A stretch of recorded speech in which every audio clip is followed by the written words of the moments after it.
sa ano, good for 12 person ang aming kinuha dahil marami kami. Pero baka sa ano sulit naman guys, may dalawang kama at napaka lamig ng aircon nila at yung sariling refrigerator sa loob, malaki ang banyo. Kaya baka sa ano talagang sulit siya.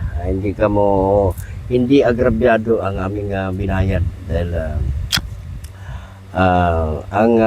bali kami dito 24 hours, nag-stay kami dito ng 24 hours at ang bill namin sa aming kwarto ay 5,000 plus. Pero ganun pa man guys, hindi ka dahil talagang maganda, talagang sulit naman.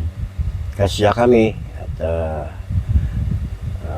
enjoy yung mga bata. Kaya guys, samahan nyo ako dito sa pag-ikot dito sa may Gid Island Resort dito sa may Kalumpit, Bulacan, at inyong makikita guys ang kagandahan. Ayan po yung kapaligiran, napakaganda po ng kapaligiran at